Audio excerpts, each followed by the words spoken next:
Sabe qual é a ferramenta mais poderosa para programação? E se eu dissesse que é uma coisa que a gente já usa, tipo, todo santo dia, sem nem perceber? Pois é. Lógica de programação pode soar como um bicho de sete cabeças, né? Mas, na verdade, é só um jeito de organizar o pensamento. Um jeito que todo mundo já domina. Hoje, vamos desvendar como a mesmíssima lógica que usamos para resolver charadas é o que faz toda a tecnologia ao nosso redor funcionar. Bom, vamos lá. Nosso roteiro é o seguinte. A gente começa com a lógica que já usamos no dia a dia, com uns quebra-cabeças. Depois a gente mergulha nas estruturas do pensamento. Dali, vamos direto para a linguagem binária dos computadores e, para fechar, vamos ver como se constrói um algoritmo que nada mais é do que uma receita para a tecnologia funcionar. Então, para começar, vamos testar uma habilidade que todo mundo aqui já tem. A ideia não é fazer conta não, tá? É analisar a informação com cuidado, usando só o raciocínio. Vamos com duas charadas bem rápidas. Pensa um pouquinho aí. Duas mães, suas filhas, cada uma ganha um chocolate. Mas no final só tem três. Ué, cadê o truque? A resposta, olha só, não está na matemática, mas no jeito que a gente interpreta as palavras. Agora, essa segunda, cheia de números, gente entrando, gente saindo, parece um problema de matemática, né? Só que a lógica aqui pede uma coisa bem diferente, que a gente consiga filtrar o que é só ruído e foque no que é realmente essencial para responder a pergunta. O que esses enigmas mostram é o nosso processo de pensamento funcionando ao vivo. A nossa mente tenta, sabe, encontrar padrões, questionar o que a gente assume de cara e principalmente separar o que é importante do que não é. E isso, na essência, é pura lógica em ação. E aqui está a resposta da primeira charada. A gente logo pensa em 4 pessoas, né? Mas o texto nunca disse isso. É que a avó é uma mãe e a filha dela também é mãe. Ou seja, uma única pessoa pode ser as duas coisas. Um detalhe que a nossa lógica apressada pode ter deixado passar. E a resposta da segunda? A chave estava lá no comecinho. Você é o professor. A pergunta era sobre o tamanho do sapato, de quem está resolvendo o enigma. Todos aqueles números sobre as crianças, pura distração. E essa é uma lição de ouro na lógica. Saber o que ignorar é tão importante quanto saber o que usar. Beleza, agora vamos deixar os quebra-cabeças um pouco de lado e explorar como o pensamento pode ser organizado de um jeito mais formal, mais rigoroso. E essa viagem começa lá na Grécia Antiga com ninguém menos que Aristóteles. O primeiro pilar é a dedução. Pensa nela como um caminho que vai de cima para baixo. A gente parte de uma verdade universal, aplica num caso específico e, pronto, chegamos a uma conclusão que é 100% garantida. Não tem margem para erro desde que as ideias iniciais estejam certas, claro. Esse aqui é o exemplo clássico perfeito, a prova de falhas. Não tem como discutir a conclusão se a gente aceita as duas primeiras frases. A dedução, no fundo, não cria um conhecimento novo, ela só confirma aquilo que já estava escondido nas premissas. O segundo pilar é a indução, que faz o caminho contrário. Aqui a gente observa vários casos específicos e tenta criar uma regra geral a partir deles. É o raciocínio da ciência, da vida. Toda vez que eu solto essa caneta, ela cai. Logo, a próxima vez que eu soltar, ela vai cair também. É muito provável, mas não é uma certeza absoluta, né? E aqui a gente vê a diferença principal, lado a lado. A dedução te dá certeza, mas dentro de um sistema fechado. Já a indução permite que a gente aprenda, faça previsões, expanda o que a gente sabe, mas sempre com aquele pezinho atrás da incerteza.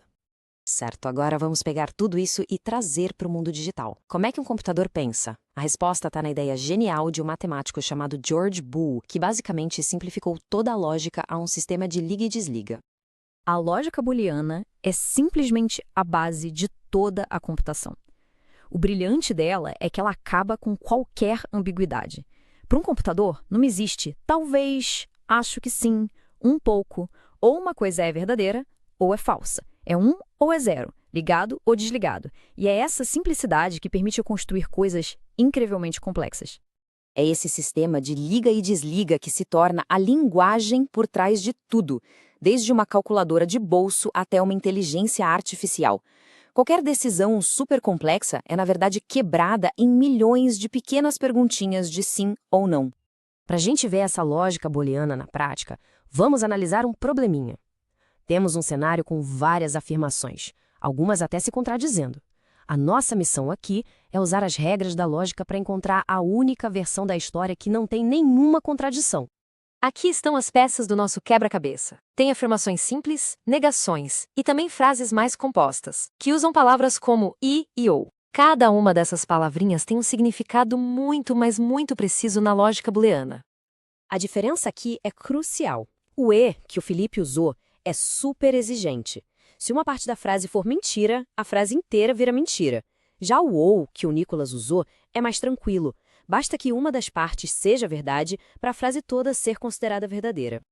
Depois de analisar todas as possibilidades, só uma conclusão não gera nenhum paradoxo. O Eduardo tomou leite e também comeu o bolo. Qualquer outra resposta criaria uma contradição lógica. Isso mostra o poder desse sistema para encontrar a verdade no meio do caos de informações. E, finalmente, a gente chega no grande objetivo de tudo isso no mundo da programação: criar algoritmos. E o que é um algoritmo? Nada mais do que uma sequência de instruções lógicas. É uma receita super detalhada que diz para um computador exatamente o que ele tem que fazer para resolver um problema. E como é que se faz uma receita dessas? O processo é bem estruturado. Primeiro, a gente precisa entender o problema a fundo. Depois, analisar todas as informações que temos. Aí, a gente cria um plano geral, um esqueleto. E, por fim, o mais importante, a gente refina esse plano com todos os detalhes possíveis, para não sobrar nenhuma dúvida. Olha, a regra de ouro aqui é: seja absurdamente literal. Um computador não tem intuição, sabe? Ele não saca o que a gente quer dizer. Ele só segue ordens. É que nem uma receita de bolo. Se tiver escrito coloque farinha, mas não disser quanto, bom, o resultado vai ser um desastre, com certeza. Nos algoritmos, os detalhes não são só importantes, eles são tudo. E claro, como qualquer outra habilidade, o pensamento lógico e a construção de algoritmos melhoram com a prática. Ferramentas interativas como essas ajudam a gente a transformar a lógica, que é abstrata, em algo visual, concreto. Permitem que a gente experimente, erre e aprenda de um jeito bem mais divertido. E, para fechar, fica aqui uma reflexão. Desde preparar um café até planejar uma viagem, a nossa vida é cheia de algoritmos. Qual o processo da sua rotina, se fosse descrito com o mesmo rigor de uma receita para computador, revelaria detalhes que nunca tínhamos notado antes? A lógica, no fim das contas, está em todo lugar. Olá! Para quem está começando a programar em Python, ou até mesmo para quem já tem um tempinho de estrada, existe um quebra-cabeça que confunde muita gente. É aquele momento clássico em que a gente olha para a tela e pensa: ué, mas o que acabou de acontecer aqui? Uma conta simples que tinha tudo para dar certo, de repente dá um resultado completamente bizarro. Vamos desvendar esse mistério. A pergunta que guia a nossa análise de hoje é exatamente essa. E olha, a resposta não é um bug no Python, nem um erro de cálculo do computador, nada disso. É algo bem mais fundamental sobre como o Python escuta o que a gente manda ele fazer. Vamos investigar isso juntos? Então, para começar, vamos dar uma olhada na cena do crime. Quer dizer, no código exato que causa essa confusão toda. A ideia do código é super simples. O programa pede um número, guarda. Pede um segundo número, guarda também. E no final, deveria somar os dois. Uma lógica que parece, bom, a prova de falhas, não é mesmo? E aí está, o resultado totalmente inesperado. A pessoa digita 5, depois digita 3 e o programa devolve 53. O ponto-chave aqui é entender que o computador não errou a conta. O problema todo está na comunicação, na forma como ele interpretou o que foi digitado. Certo. Agora a gente entra no modo detetive. A principal pista para resolver esse mistério todo está numa única função do Python, a função input. É aqui que o segredo começa a ser revelado. E esse é o ponto crucial de tudo. Não importa o que a pessoa digite no teclado. Pode ser o número 5, a palavra 5, um emoji. Para a função input, tudo que vem do usuário é simplesmente uma sequência de caracteres. Ou seja, é sempre visto como texto. Esse slide aqui ilustra perfeitamente o pulo do gato. O sinal de mais no Python tem tipo uma dupla personalidade, sabe? Quando ele vê dois números, como 5 mais 3, ele pensa, ok, isso é matemática, e faz a adição. Resultado, 8. Mas, quando ele vê dois textos, como 5 e 3 entre aspas, ele pensa, opa, isso é para juntar. E aí ele não soma, ele cola um no outro. É o que a gente chama de concatenação. E o resultado, claro, é 5, 3. E a grande revelação, a solução para o nosso mistério, está em entender o que a gente chama de tipos primitivos do Python. Pensa neles como se fossem os blocos de construção, os tijolinhos fundamentais de toda e qualquer informação que a gente usa num programa. Olha só essa tabela. A gente tem os principais tipos. Int, que é a abreviação de integer, é para números inteiros. Float é para números quebrados, com casas decimais. Bool representa lógica, ou seja, verdadeiro ou falso. E string, de string, que é para texto. O nosso erro foi exatamente esse. A gente tratou um dado do tipo string como se ele fosse do tipo int.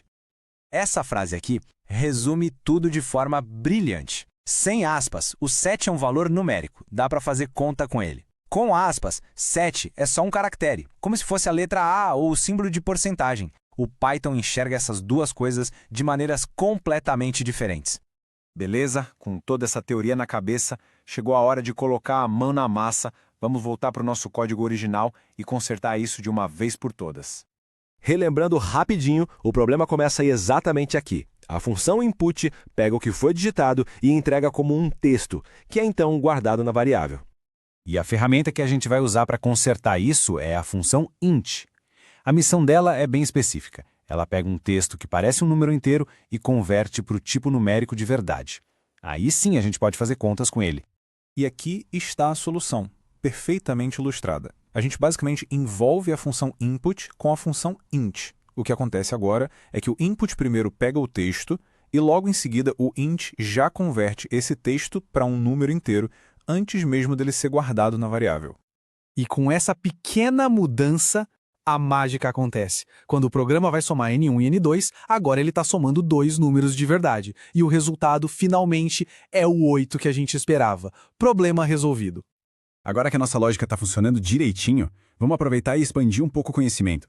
Vamos dar uma olhada numa forma mais moderna e mais eficiente de mostrar os resultados na tela, uma técnica que deixa o código bem mais claro.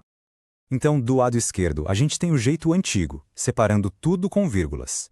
Funciona? Funciona, mas pode ficar uma bagunça se tiver muitas variáveis.